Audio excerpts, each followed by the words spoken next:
नमस्कार, DCB news में आपका स्वागत और मैं सुरेंद्र सिंह। देखिए आज की महत्वपूर्ण खबरें जो देखना है जरूरी। नमस्कार, डीसीबी न्यूज में आप सभी का पुनः स्वागत है। मैं आपके साथ युवा नोटियाल और खास चर्चा में आज हम मौजूद हैं गीताराम गौड़ जी के साथ। गीताराम गौड़ जी, जिन पर कि समाज सेवी बचना शर्मा द्वारा कुछ आरोप लगाए गए हैं, अभद्रता के आरोप है, मारपीट के आरोप है और आरोप उस दौरान के है जब एसटीएससी आयोग के अध्यक्ष लाखा मंडल के दौरे पर थे। क्या कुछ इसमें वास्तविकता है और क्या कुछ इसका पूरा संज्ञान जानने के लिए हमारे साथ गौड़ जी मौजूद है।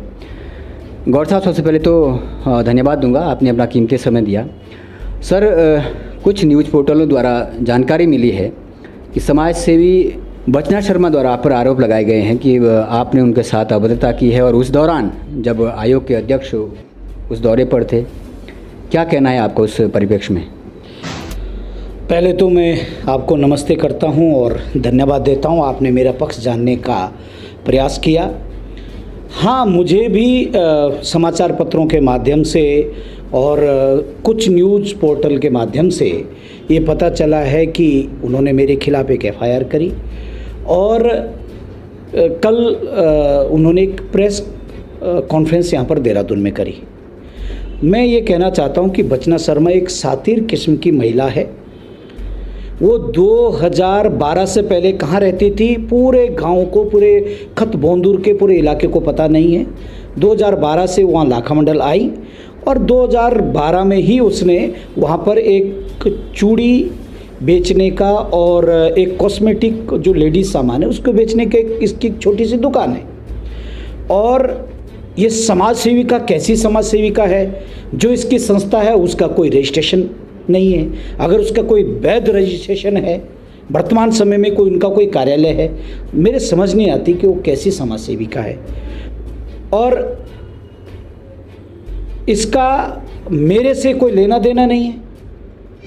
सर, आप कह रहे हो कि आपसे कोई लेना देना नहीं है, आपके जो आरोप है वो बड़े संगीन है।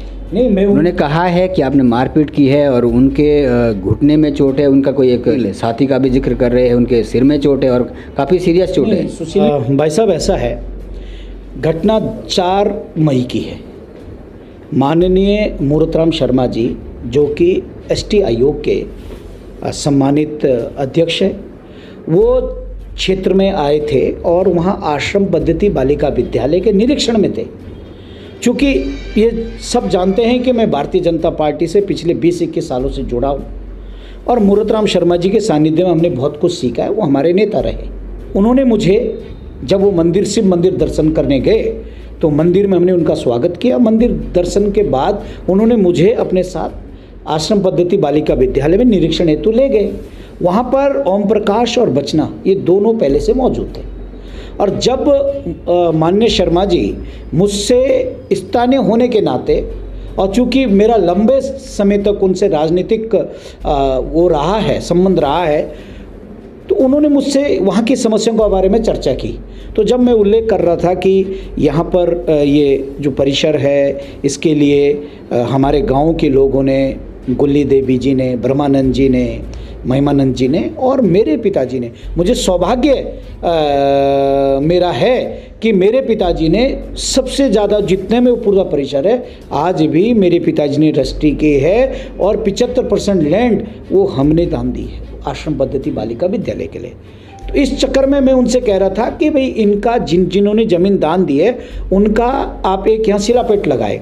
तो बचना शर्मा से जब मेरी बातचीत नहीं है, ना मेरी ओम प्रकाश से बातचीत है, तो ओम प्रकाश लगातार हमारी बातों को रिकॉर्ड कर रहा था और बचना शर्मा बीच में मेरी बातों पे इंटरवीन कर रही थी, मेरी बातों को काट रही थी।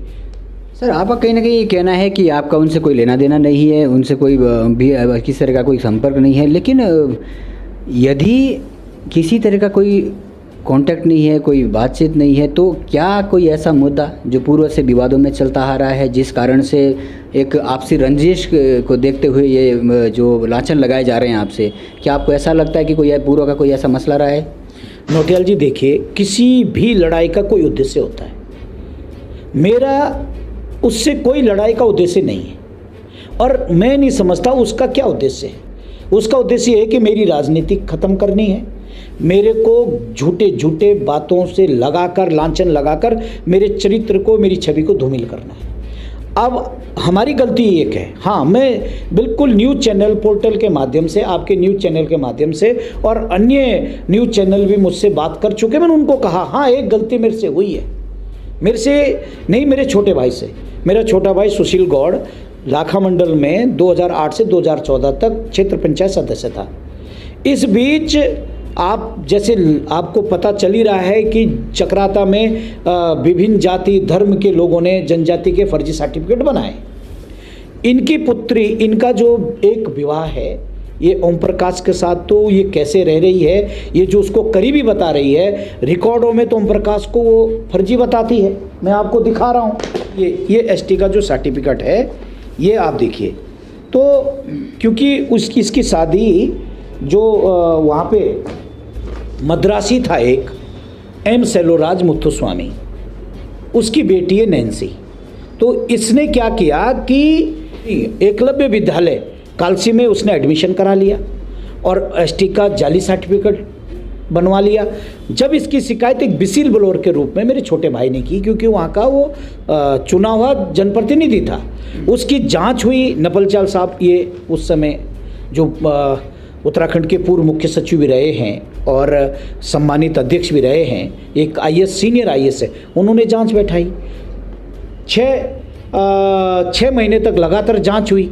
जांच के उपरांत वो सर्टिफिकेट कैंसिल हो गया। अब जब वो सर्टिफिकेट कैंसिल हो गया, उसी की बदले की भावना से ये बचना शर्मा मेरे से रंजिश रखती है और तमाम 2017 से विगत 5 सालों से हमारे पीछे पड़ी, मेरे परिवार के पीछे पड़ी हुई है। पूर्व में कुछ विवाद रहा है और ये कहीं ना कहीं ये विवाद बेशक 14 जून 2017 का बताया जा रहा है, जब एक फर्जी सर्टिफिकेट के परिप्रेक्ष्य में बचना शर्मा के प्रति कार्रवाई हुई थी और ये बाकायदा उसकी लेटर है, आदेश है। ये नृप सिंह नपच्याल जी जो तत्कालीन अध्यक्ष है, आप देख सकते हैं इसको पूरी तरह से। और कहीं ना कहीं इन सभी कागज़ों को देखते हुए इस बात से भी इनकार नहीं किया जा सकता है कि ये कहीं ना कहीं रंजिश में, आपसी रंजिश में किसी की छवि को धूमिल करने का प्रयास भी हो सकता है। समस्या ये है कि वर्तमान में जो हम देख रहे हैं कि फर्जी सर्टिफिकेट बन रहे हैं, उसी तरीके का ये एक प्रकरण लग रहा है। और जब ये फर्जी सर्टिफिकेट बनते हैं तो चुने हुए प्रतिनिधि का एक उत्तरदायित्व बनता है कि उसके क्षेत्र में अगर गलत चीज़ें हो रही है तो उसको संज्ञान में लाया जाए, उस पर कहीं ना कहीं संज्ञान किया जाए। वर्तमान में भी ये स्थिति, और उस तत्कालीन जो गीताराम गौड़ जी के जो भाई है सुशील गौड़, जिन पर की आरोप उन पर भी लगे हैं, उन्होंने वो एक जनप्रतिनिधि के नाते जांच करवाई है, जिसके आदेश है वो बाद में जो है जाली पाया गया है। उसके बाद इन्होंने कहा भी है कि उसके बाद जो है उनकी जो एडमिशन था उस पर भी कार्रवाई हुई थी, आदेश हुए थे। तो कहीं ना कहीं ये चर्चा है। लेकिन गौर साहब, ये अगर जनप्रतिनिधि वहाँ के आपके छोटे भाई थे, जो भी थे जनप्रतिनिधि थे, वो सब के जनप्रतिनिधि, और इस तरीके की कार्रवाई को व्यक्तिगत रंजिश में लेना कितना उचित है? क्या फिर क्षेत्र में जो अराजक चीज़ें हैं, गलत चीज़ें हैं, उसको कहीं ना कहीं प्रोत्साहन मिलेगा? भाई साहब, मैं तो पिछले 5 वर्षों से इस लेडी को भुगत रहा हूँ, सहन कर रहा हूँ। मेरे रिश्तेदार नातेदार जब ये अनर्गल बयानबाजी करती, मुझसे सवाल करते हैं कि आपने इसको जान से मारने की धमकी दी। यार, मेरी भी 2 बेटियां हैं, मेरी भी पत्नी है, मेरी भी बहन है, मेरी भी माँ है। हम किसी महिला से क्यों इतनी रंजिश रखेंगे? मेरा क्या लेना देना है? कोई ज़मीन जायदाद का कोई झगड़ा नहीं है। और जब इसने सोशल मीडिया में 18 में 19 में मेरे खिलाफ बयानबाजी करी तो मैंने लीगल नोटिस भेजा। इसमें लीगल नोटिस है, सुजय बोस हमारे वकील थे, लीगल नोटिस का भी इन्होंने जवाब नहीं दिया। और फिर मैंने डीएम को, ये सुजय बोस एडवोकेट है, ये बाकायदा नोटिस गया, नोटिस का कोई जवाब नहीं दिया। और उसके बाद जो है मैंने तहसील चक्राता में और एसएसपी के यहाँ शिकायत करी और उसका संज्ञान हुआ। आज वो मामले कोर्ट में विचाराधीन है और उसमें ये ओम प्रकाश सबसे बड़ा साथी है। और जो आप समाज सेविका हैं, क्या विकास कार्य किया आपने? कहाँ आपकी संस्था का ऑफिस है? आपका रजिस्ट्रेशन नंबर वैलिड भी है कि नहीं है? आप जो हिंदू वाहिनी की बनी हुई है, रक्षा वाहिनी की, यमुना रक्षक संघ की बनी हुई है, वो सार्वजनिक करें ना। क्या विकास कार्य किए हैं उस क्षेत्र में? कुछ नहीं है। ये इसने एक वहाँ पर नाम के लिए, मात्र गैरकानूनी धंधे छुपाने के लिए इसने वहाँ पर एक चूड़ी बेचने की और लेडीज़ सामान बेचने की एक दुकान है। बाकी आप बताइए 2012 के बाद इसने 2 मकान बना दिए लाखा मंडल के अंदर। कहाँ से आया वो पैसा? और 2 प्लॉट इनके नाम है, ओम प्रकाश के नाम भी है, कहाँ से आए? और सबसे बड़ी बात है कि ओम प्रकाश को नाम है तो अनुसूचित जाति का सर्टिफिकेट यूज करता है, और परिवार रजिस्टर में भी, और जो जॉब कार्ड है, नरेगा का जॉब कार्ड है, उसमें भी वो अनुसूचित जाति है। और जब वो लाखा मंडल आ जाता वहाँ एक परिवार रजिस्टर जारी करवाते हैं, चूँकि इसका भाई प्रधान था 2014 में, और 14 में इन्होंने वो परिवार रजिस्टर जारी करवाया है, तो उसमें ये जनजाति का बन जाता है। तो ये अपने आप में कितने, और मैं आज ये कह रहा हूँ कि जिस फोटो को ये लगा रहे हैं कि ये मार पिटाई करी है, ये मेरे घुटने में चोट आई, मैं चुनौती देता हूँ आपके चैनल के माध्यम से कि आप सम्मानित अध्यक्ष एसटी आयोग के उनके बयान लीजिए। आप आश्रम पद्धति के जो प्रभारी प्रधानाचार्य हरविंदर सिंह जी, उनका बयान लीजिए। आरोप लगाने से नहीं होता है, कोर्ट और कानून एविडेंस मांगता है। आपके पास अगर एविडेंस है तो मेरे खिलाफ कार्रवाई करिए, मैं बिल्कुल स्वागत करूंगा। अब किसी की छवि खराब करने के लिए झूठे आरोप क्यों लगाए जा रहे हैं? इन्होंने जो है 5 तारीख को एक शिकायत करी, उसी दिन नायब तहसीलदार ने मुकदमा दर्ज कर दिया मेरे खिलाफ, छेड़खानी का मुकदमा दर्ज कर दिया, मेरे खिलाफ मारपीट का मुकदमा दर्ज कर दिया। तो आप ये बताइए, यमुना घाटी के सभी पत्रकार उनको जानते हैं कि वो किस टाइप की लेडी, इसलिए वहाँ ना प्रेस वार्ता करके मेरी छवि धूमिल करने के बाद के लिए आप देहरादून में प्रेस वार्ता कर रहे हैं। इससे पहले आपका अखबार में आ चुका है, जब मेरे खिलाफ मुकदमा दर्ज हो चुका है तो मैं तो उसका फेस करने के लिए तैयार हूँ ना। एविडेंस लाइए, और यदि मैंने कहीं मारपीट की है तो मेरे को अरेस्ट कीजिए। लेकिन क्या एक मिनट में कहना चाहूँगा, जो फोटो इन्होंने एविडेंस के तौर पे जिसके साथ की, वो जो ओम प्रकाश इसका सहयोगी है, जब उसको माननीय अध्यक्ष जी ने भी कहा कि अनावश्यक रिकॉर्डिंग ना करें, आप किसी न्यूज़ चैनल से है तो बताइए, आप किसी प्रिंट मीडिया से तो बताइए, आप इलेक्ट्रॉनिक मीडिया से बताइए। उसने कहा नहीं मैं लोकल हूँ, और मैंने कहा मेरे आपसे पहले मुकदमे चल रहे हैं, एसजीएम देहरादून प्रथम कोर्ट में चल रहा है, जेएम चक्रोता में चल रहा है, तो तुम मेरी फोटो क्यों खींच रहे हो भाई? जब मेरा तुमसे कोर्ट केस चल रहे हैं, जो इन्होंने सोशल मीडिया फेसबुक में मेरे लिए अनर्गल बयानबाजी करी थी, जिसका मैंने लीगल नोटिस दिया था, उस पर फिर कार्रवाई हुई और वो केस चल रहे हैं। तो मेरी फोटो खींचने के लिए उसने मुझसे ललकार के कहा कि जो तू कर सकता करके दिखा, मैं तेरी फोटो खींचूंगा, कवर करूंगा। फिर मैं निश्चित रूप से उसमें मैं गया, मैंने उसका फ़ोन छीनना चाहा, लेकिन उसने दोनों हाथ नीचे कर लिए, और जब मैं उससे फ़ोन छीन रहा था उसने हाथ नीचे करे, गलती से मेरा हाथ उसके गाल पे और गर्दन पे चला। और यदि मारने का जो स्टाइल है वो दूसरा होता है, मैं लात भी तो मार सकता था, वो नीचे था, लेकिन मैं मोबाइल छीन रहा था। और मोबाइल छीनने के बाद वह माननीय अध्यक्ष जी ने और प्रधानाचार्य ने मामले को शांत किया। उसके बाद बचना देवी कार्यक्रम में, मंदिर में, वो कार्यक्रम में गई, मंच पे बैठी, बीच में अध्यक्ष जी बैठे, इधर मैं बैठा। फिर उसके बाद मेरे पास वीडियो, में आपको वीडियो दे रहा हूँ, फिर वो डांस करने लग गई। तो यदि उसके टांग में चोट मैंने मारी है तो फिर वो डांस कैसे कर सकती है, मंच पे कैसे बैठ सकती है? और फिर अध्यक्ष जी ने वो मामला उसके बाद शांत किया। मैं ये कह रहा हूँ कि आप पहले वहाँ आश्रम पद्धति विद्यालय में जाकर जाँच तो करें। आप एसटी आयोग के अध्यक्ष जी से तो पूछें, वो शांत हो गया था मामला। ये तो सिर्फ एक षड्यंत्र है मेरे खिलाफ कि भाई मुझे बदनाम करना है। और मैं ये कह रहा हूँ, लास्ट में आप दूसरा सवाल करिएगा, मेरे व्यक्तित्व, मेरे चरित्र का सवाल है। आप ये देखिए, जब आप ओम प्रकाश साथ मेरी छीना झपटी हुई तो उसकी फोटो आपके पास है, मैं तो फोटो नहीं खींच रहा था, आपका आदमी फोटो खींच रहा था।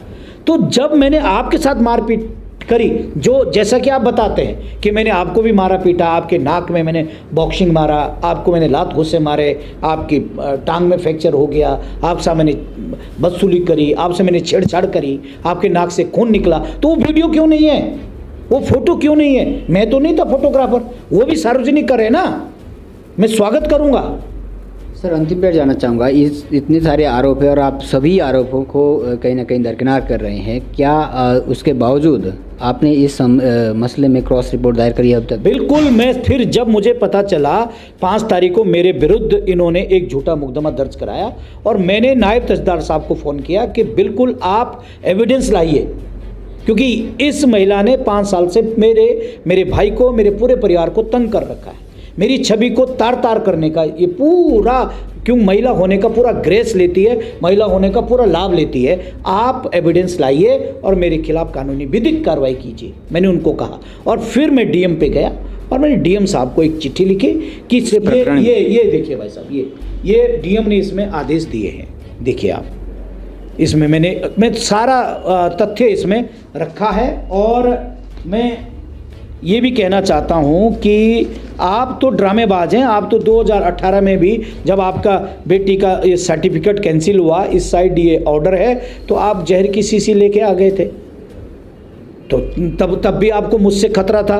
आज कौन सा वर्ष हो गया, ठीक है। और एक मिनट भाई साहब, मैं एक चीज़, जो इन्होंने सोशल मीडिया में मेरे खिलाफ लिखा जिसमें मुकदमा दर्ज हुआ, आप देखो, ये सुशील गौड़, गीताराम गौड़ गुंडे, कल भी ऐसे ही कह रही थी, मतलब आप गुंडों का सर्टिफिकेट बांट रहे हैं। मेरी कोई इज्जत नहीं, मेरा कोई परिवार नहीं है, आप कैसे गुंडे होने का सर्टिफिकेट दे रहे हैं? तो ये कहीं ना कहीं आपने स्पष्टीकरण देखा गीताराम गौड़ जी का, और इस पूरे प्रकरण में जो हमें दिख रहा है वो कहीं ना कहीं आपसी रंजिश को लेकर हो सकता है, क्योंकि जिस तरीके की डॉक्यूमेंट्री है, पूर्व में जो कार्रवाई एक दूसरे पर हुई है, उसमें कहीं ना कहीं इनका जो केस है वो पुराना आपसी के विवाद चल रहा है। और उस दौरान, निरीक्षण के दौरान उस व्यक्ति का वहाँ पर होना, वीडियो बनाना, क्या ये पुराने केस को मजबूत करने के उद्देश्य से था? क्या कोई ऐसी साजिश थी कि जो पुराना केस शायद कमज़ोर पड़ चुके थे उसके खिलाफ कोई एविडेंस जुटाया जाए? इस तरह के प्रयास किए गए हैं। हाँ, ये ज़रूर है कि अगर मारपीट हुई है तो मारपीट का कोई साक्ष्य उपलब्ध नहीं हो पाया है।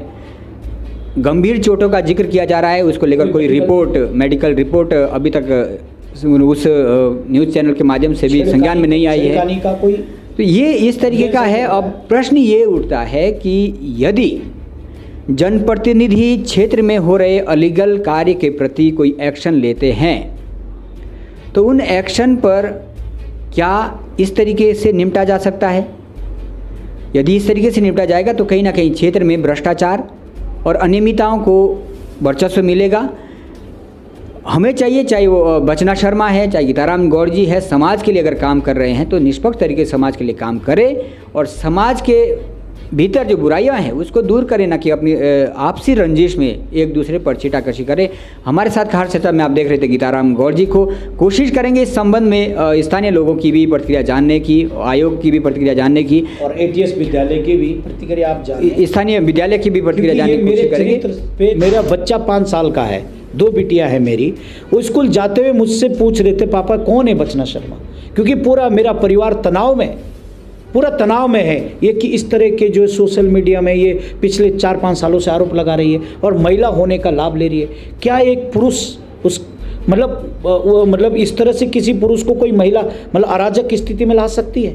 और आज मैं ये कह रहा हूँ कि भैया मैंने कोई मारपीट करी है, कोई किसी तरह का कोई एविडेंस तो लाओ। जो आप फोटो दिखा रहे हैं अपने साथ की भी कोई ऐसी, क्योंकि तुम तो पहले से, मुझे तो लगा षड्यंत्र था, ये तो पहले पहुंचे थे वहाँ। जब कोई फोटोग्राफर नहीं कर रहा था, ये फोटो कहाँ से आई?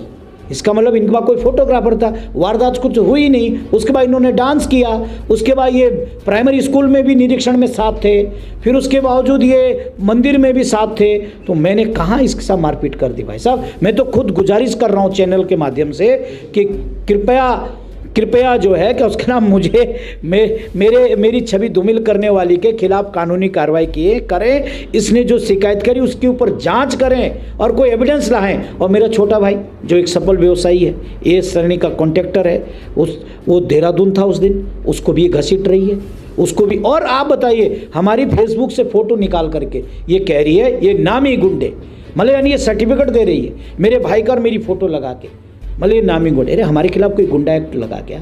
हमारे खिलाफ कोई केस गतिमान है क्या?